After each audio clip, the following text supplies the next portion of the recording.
There are certain people we encounter in life who can leave us feeling drained of our energy. They may be critics, manipulators, or those who carry a perpetually negative outlook. While we cannot always avoid them, it is possible to learn how to protect our weak spots and become resilient to their influence.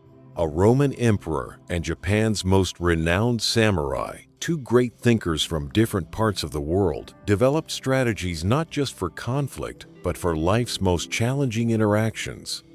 In this video, we will discuss 5 of their important principles that blend Stoic resilience with a warrior's focus to help you keep your composure and serenity. We have all found ourselves in these situations. It may be a coworker who undermines you, a family member who finds fault in your endeavors, or a friend who seems to thrive on drama. These interactions can leave us feeling frustrated, disrespected, and emotionally exhausted. We may spend hours replaying conversations, considering what we should have said, and feeling powerless. But the key to overcoming these modern struggles may be found in the wisdom of the past. One part of the answer comes from Marcus Aurelius, a Roman emperor who faced war, plague, and political betrayal. The other part comes from Miyamoto Musashi, an undefeated samurai who survived approximately 60 duels by mastering not only his sword, but also his mind. These two men, separated by centuries, arrived at a similar conclusion. Real power comes not from defeating others, but from the serenity and self-mastery developed within. Their philosophies offer a roadmap for building an inner fortress, a mind so disciplined and resilient that external turmoil will not affect you. Today, we will look at 5 of their principles to help you reclaim your peace and power. Tactic 1. Accept reality. Do not resist it. The first principle, which is a pearl of Stoic wisdom, comes from the final work of Miyamoto Musashi, the Dokodo, or The Way of Walking Alone, which he wrote near the end of his life. His very first precept is, accept everything just the way it is.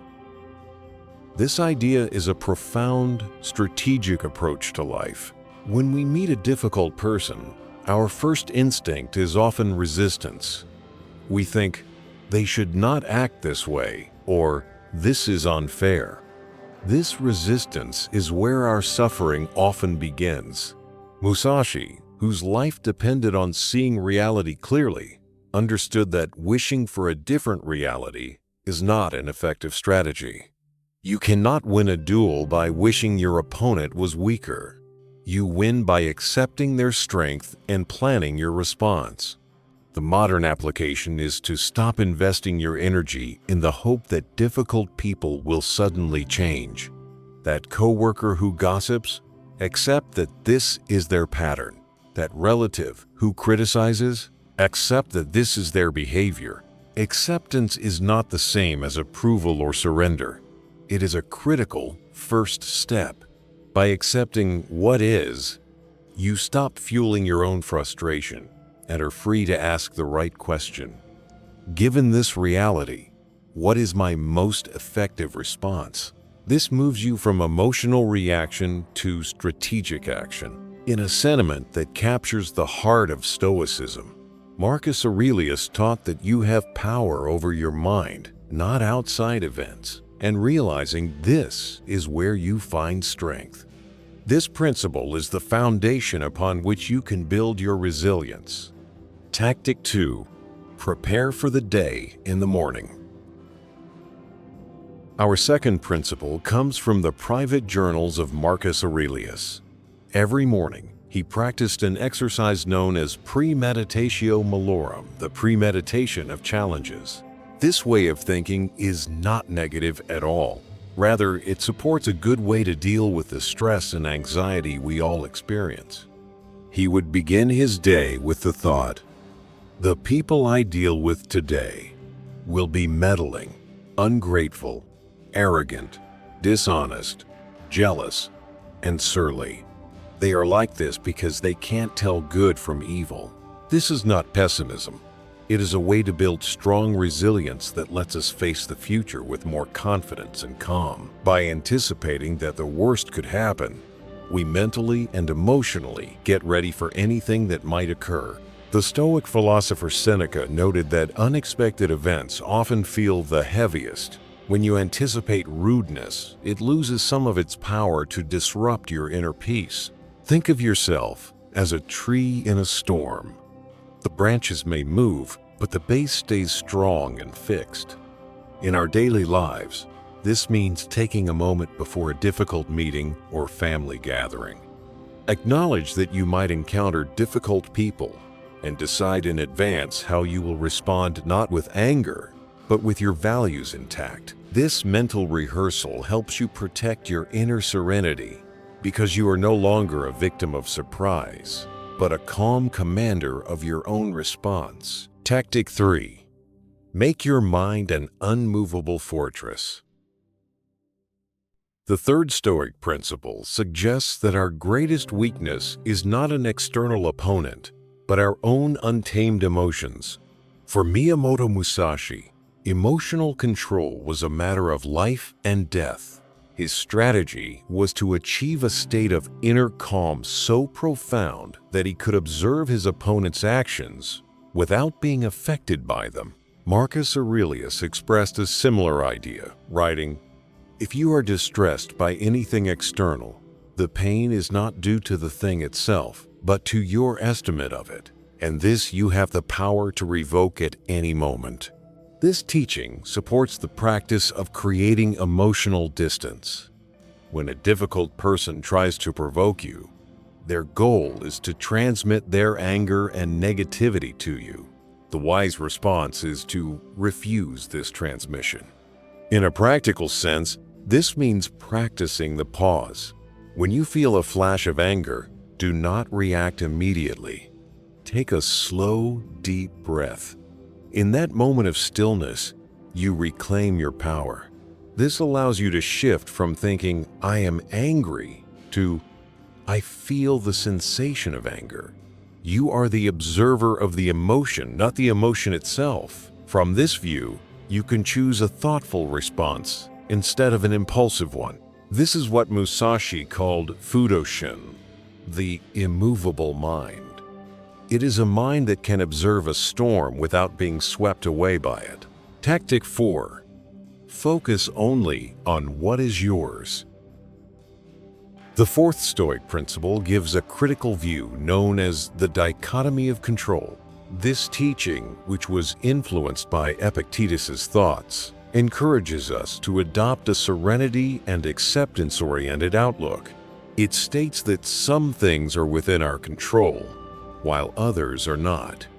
Within our control are our own opinions, judgments, and actions. Outside our control is almost everything else, including other people's actions and opinions. Much of our anxiety comes from trying to control what we cannot. We try to control what others think of us or force them to be reasonable. Focusing on what we cannot change means we waste a lot of time and energy. This principle tells us to move that effort to things we can truly change. When dealing with a difficult individual, apply this filter. Their rudeness is not in your control. Their negativity is not in your control. What is in your control is your response, your boundaries, and your integrity. As Marcus Aurelius said, "Waste no more time arguing what a good man should be. Be one." If someone is trying to bait you into an argument, their bait is external. Your choice to engage is entirely within your control.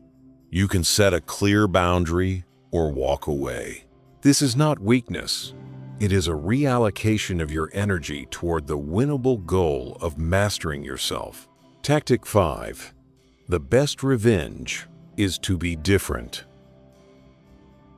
The fifth principle is a deep invitation to think about how we respond when we have been wronged. The common instinct is to retaliate. Both Aurelius and Musashi offer a more powerful path. Marcus Aurelius provides the ultimate strategy. The best revenge is to be unlike him who performed the injury. When you refuse to be dragged down to another person's level, you win. When you respond to their hostility with calm and to their dishonesty with integrity, you achieve a victory they cannot understand. This aligns with Musashi's code of honor. For a samurai, honor was about maintaining an unwavering internal code of conduct, regardless of external provocations. To be pulled into a cycle of petty revenge would be a dishonor to oneself. This does not mean you should be passive. It means your actions are guided by your own principles, not dictated by the behavior of others. When you respond to an insult with quiet dignity, you are demonstrating unshakable strength. This is the ultimate way to neutralize a toxic person's influence, not by fighting them, but by showing that their actions have no power over you. You destroy their influence by refusing to become like them. Conclusion. To sum up, the wisdom of Marcus Aurelius and Miyamoto Musashi teaches us a timeless lesson. The most effective way to handle difficult people is found not in confrontation, but in self-mastery and the search for a worthwhile life. By accepting reality, preparing our minds, mastering our emotional responses, focusing on what we can control, and choosing to be unlike those who would harm us, we build inner resilience. We learn to keep our composure and serenity. These 5 tactics are not just defensive maneuvers. They are a path to a more peaceful and powerful life. The journey is not about others, but the journey within. By choosing this attitude, you can find more tranquility every single day. If this blend of Stoic and samurai wisdom resonated with you, please give this video a like and subscribe for more content on practical philosophy.